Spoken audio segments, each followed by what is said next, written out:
Several groups and people are gathering in North Charleston tonight for a vigil to honor people who've died while in custody at the Sheriff Al Cannon Detention Center and calling for changes to prevent future deaths.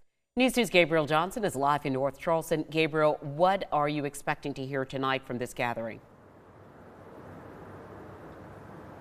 Hey Carolyn, I'm here in North Charleston just under the Don Holt Bridge, and that's where a lot of community members gathered here today. They gathered just under the shelter in North Charleston, and they are talking about their message. They are saying their main goal is to hold the detention center accountable, as well as showing families of the victims that they're not alone.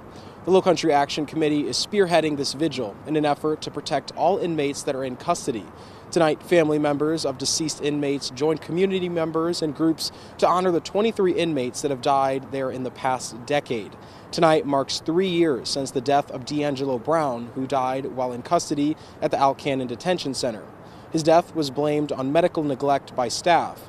People here today tell me that many times the friends and the family members of these victims feel left in the dark or without information.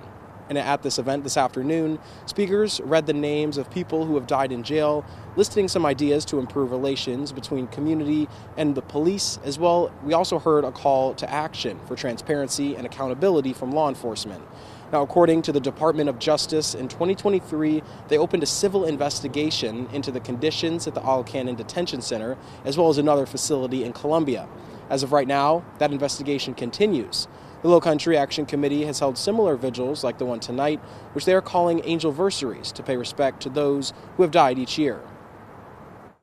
And the police are investigating themselves, which is not going to allow care to happen. A lot of times, de-escalation processes could be happening in the Low Country without the involvement of police officers and other professionals that we need to call other professionals in that have more skills and expertise in de-escalating situations, but also in supporting the health and wellness of our people in our community.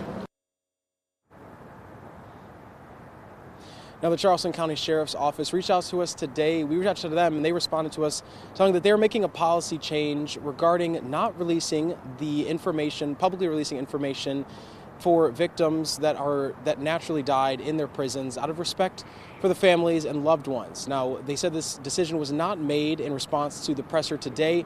However, we are looking to find out exactly when that decision was made, and we'll update you when we find out more information.